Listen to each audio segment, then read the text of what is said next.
In the last video, we saw Sudan's algorithm, which let us efficiently list-decode Reed-Solomon codes almost to the Johnson bound. In this video, we'll see a modification called the Guruswami-Sudan algorithm, which will get all the way to the Johnson bound. Okay, so here's the story so far for efficiently decoding Reed-Solomon codes. Suppose we're given some received word y. We saw that the Berlekamp-Welch algorithm allows us to uniquely decode efficiently up to half of the distance, which for the case of Reed-Solomon codes is 1 minus the rate divided by 2. That is, we're guaranteed that there is at most one code word that lies in this ball, let's say it's this one, and the Berlekamp-Welch algorithm can find it. In the previous video, we saw Sudan's algorithm, which efficiently list decodes up to a larger radius, up to 1 minus 2 times the square root of r. When r is kind of small, this is larger than that. Let's assume we're in that parameter regime.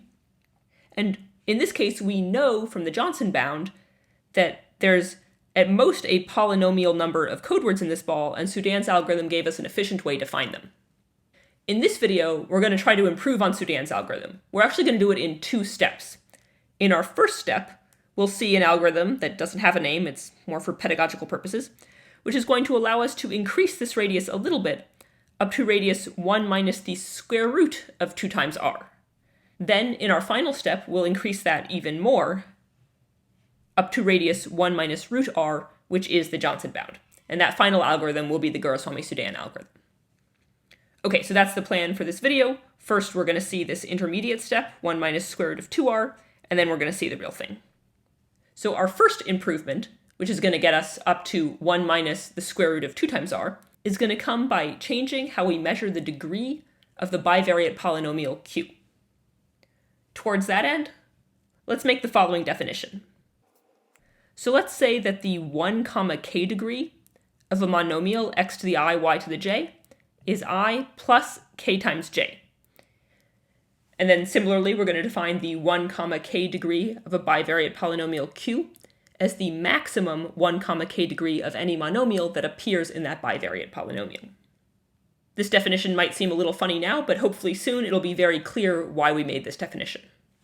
Okay, so with that definition in mind, here is the slightly improved algorithm that's going to get us up to 1 minus the square root of 2 times r. As with Sudan's algorithm, it has 2 steps, an interpolation step and a root finding step. So step 1, interpolation, we're going to find a polynomial q of xy so that the 1, k degree is less than or equal to the square root of 2 times k times n.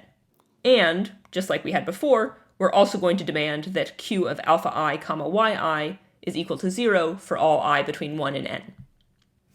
So that's step 1. Step 2 is exactly the same, the root finding step. We're just going to return all polynomials f over fq so that q of x, f of x is identically equal to 0. Okay, so let's analyze this algorithm real quick.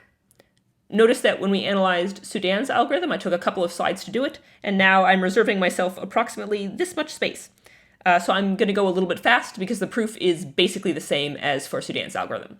Actually, in this whole video, I'm basically just giving a proof sketch. I'm going to leave some fun exercises to the reader for you to fill in. Okay, so let's analyze this algorithm, sketchily.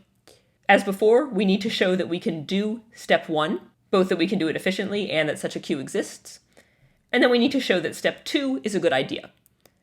And as before, I'm just going to assert that we can do step 2 efficiently, provided that it's a good idea. So let's just try to figure out, can we do step 1, and is step 2 a good idea? Okay, so to answer the question, can we do step 1, I'm going to give you a fun exercise, which is to show that there are strictly greater than d squared divided by 2k coefficients in a polynomial that has 1, k degree at most d.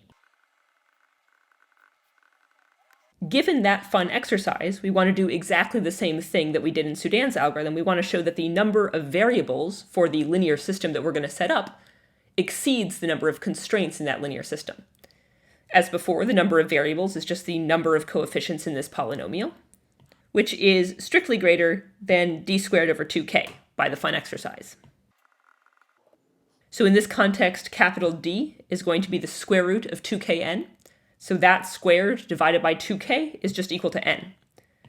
But that's exactly the number of constraints, because our constraints in this linear system are just these things, and there are n of them. So this means that we can do step 1. We solve some linear system where the number of variables is greater than the number of constraints.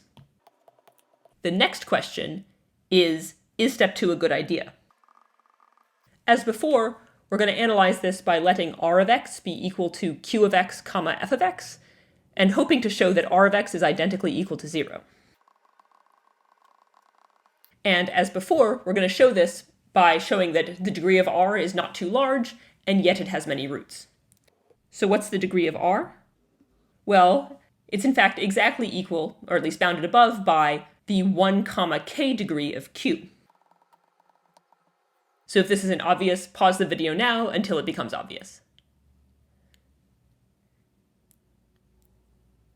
And hopefully at this point it's also clear why we wanted to consider this funny definition, because this is exactly the right notion of degree that we want in order to bound the degree of r in terms of the degree of q. By assumption, this is at most the square root of 2 times nk. However, as before, if f of alpha I is equal to yi for strictly greater than square root of 2nk values of I, that is, if f is a polynomial that we'd like to return, then r must have this many roots, strictly greater than the square root of 2 times nk. Right! Low-degree polynomials don't have too many roots. Thanks, Polly. Yeah, and that's going to imply that r is identically 0.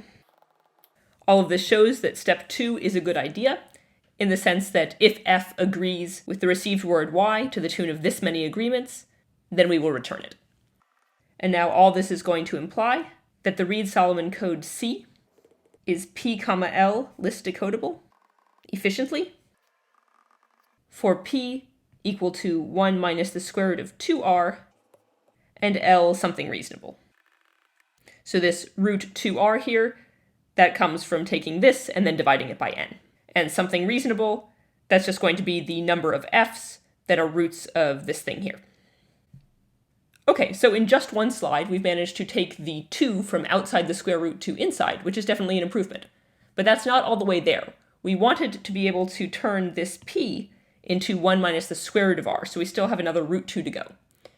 That's going to be our next improvement. So our next improvement is to look at roots with multiplicity. Here's a definition. A polynomial q of xy has a root of multiplicity r at the point a comma b if the polynomial q of x plus a comma y plus b has no monomials of degree strictly less than r.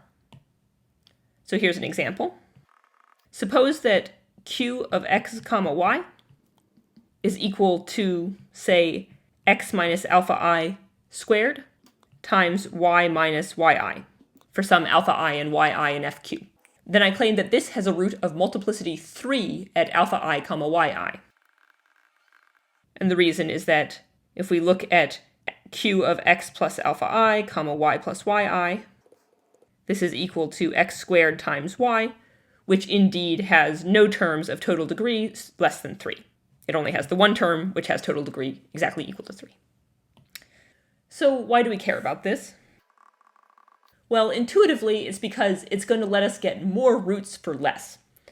To see an example, at least in the context of this example, of how that might work out, suppose that r of x is equal to q of x comma f of x, just like we've been doing in our proofs, and in this particular example, that's equal to x minus alpha I squared times f of x minus yi. But now let's say that f of alpha I is equal to yi. Before, that allowed us to say that r of alpha I is equal to 0. Namely, it has a root. But in this case, it's not just that it has a root at alpha I, it actually has a root of multiplicity 3. That is, in some sense, this root at alpha I morally should count for 3 roots. I get 2 roots here and another root here. So instead of getting to count 1 root in our low-degree polynomials don't have too many roots analysis, we now get to count 3, and that's going to be a win for us. This is pretty informal, just intuition. We'll make it precise in just a moment. Okay, so with that definition of multiplicities out of the way, here is the Guruswami-Sudan algorithm. We're going to start by choosing a parameter r. modifying r is going to give us a trade-off between the radius and the list size. Basically, making r bigger is going to let us approach the Johnson bound closer and closer, but it's also going to ratchet up the list size. Let's suppose that t is a parameter that is strictly greater than the square root of k times n times 1 plus 1 over r. So t is going to be the parameter that is the agreement between f of x and y. We're going to hope to return all polynomials f that agree with y in at least t places.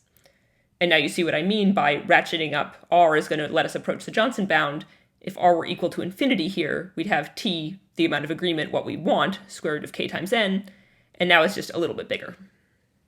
Okay, so we have these parameters r and t, and now just as before, we have two steps, an interpolation step and a root finding step. The interpolation step goes as follows. Once again, we're trying to find a bivariate polynomial q over fq that has 1 comma k degree capital D, where I'm defining capital D to be this thing, the square root of k times n times r plus 1. We'll see in a moment why we're choosing this. And we're going to want q of alpha I comma yi to be equal to 0 with multiplicity r for all I from 1 to n. So this is the change between the last version of this algorithm that we saw and this version. So it's not enough for q to just vanish on these points. I want them to vanish with multiplicity r. Okay, that's step 1. Step 2 is the root finding step. This is exactly the same as before. We're going to return all f of x so that q of x comma f of x is identically equal to 0. And notice that there are at most the y degree of q, which is at most capital D divided by k, such polynomials. And if you work it out, that's about little r divided by the square root of the rate. In particular, as long as r is some constant and the rate, capital R, is some other constant, this is going to be constant.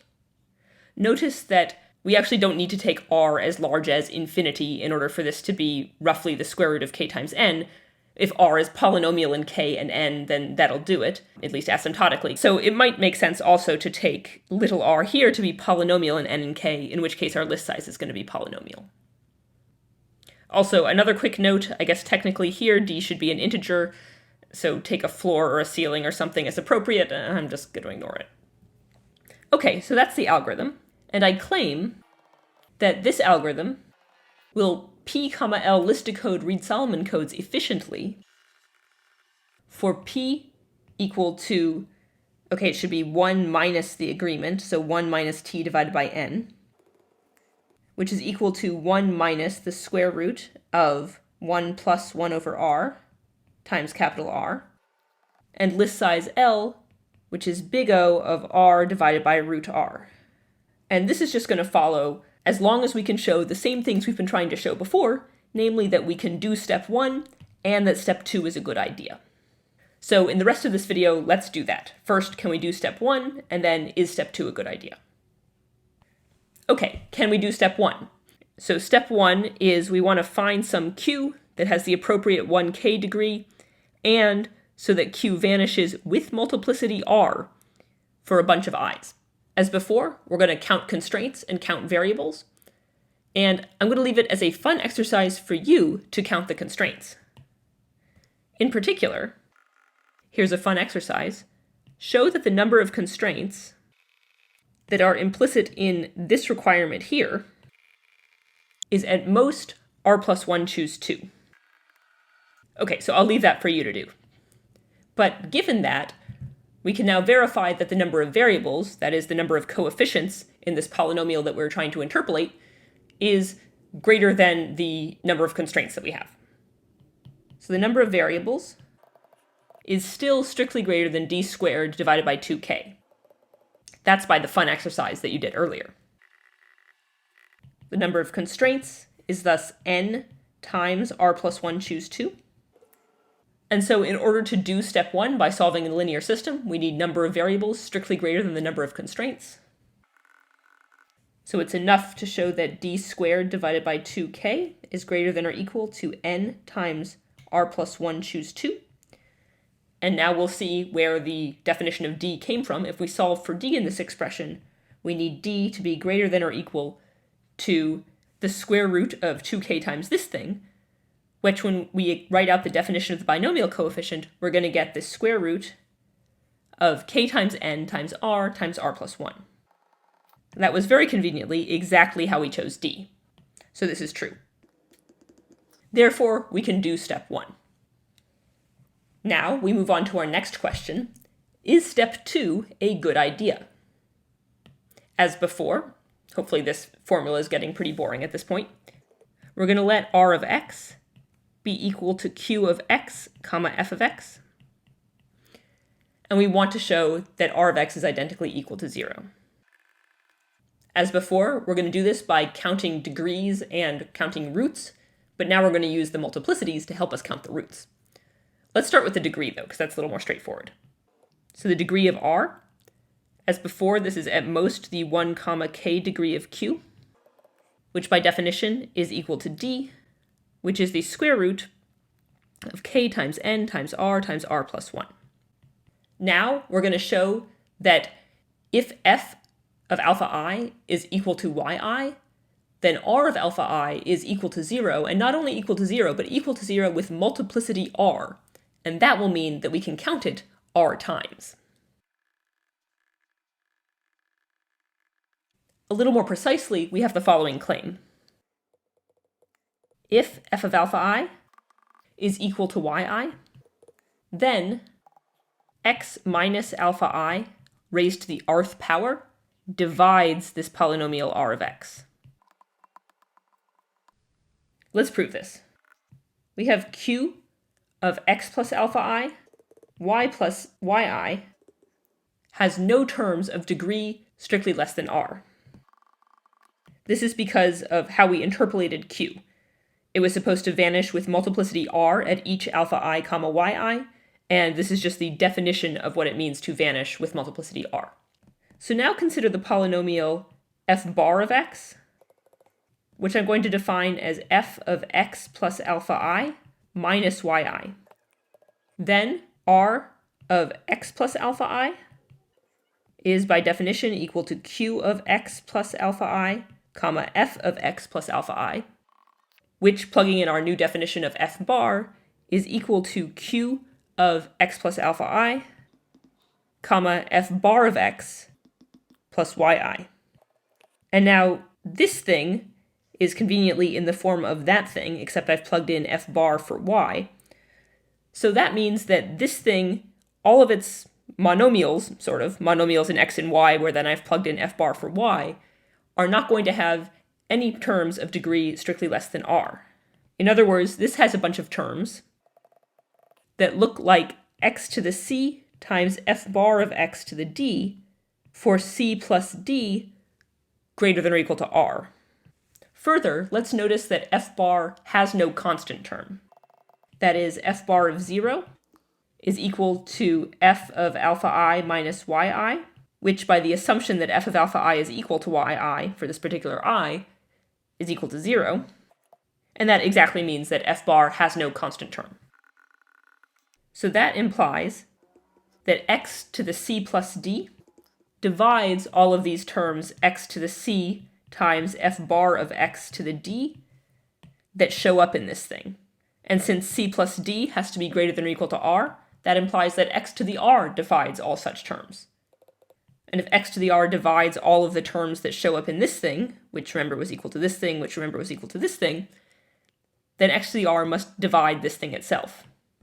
So x to the r divides r of x plus alpha I. And by changing variables, that implies that x minus alpha I to the r divides r of x. And that's what we wanted to show. So that proves the claim. Next, we can use this claim to realize this intuition that we had before. To give me space to do that, I'm going to erase the proof. Okay, so let's continue showing that step 2 is a good idea. We have this polynomial r of x, which is q of x comma f of x, and we want to show that r of x is identically equal to 0, as before.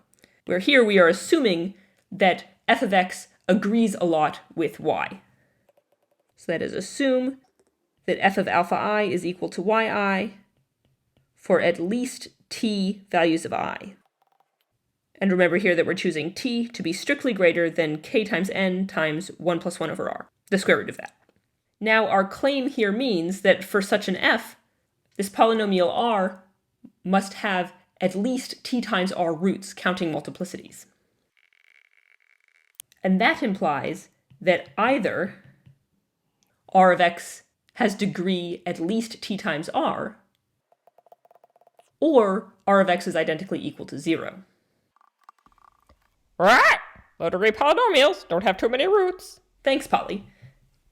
Yeah, so notice that this principle, that low-degree polynomials don't have too many roots, works even when we're counting multiplicities too.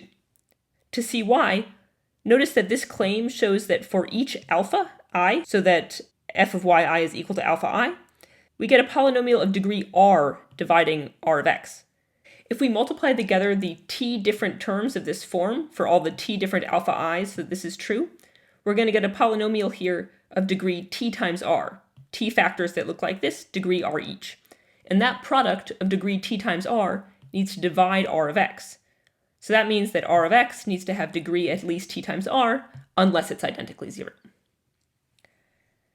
Okay, so this is true. Now we're in the home stretch.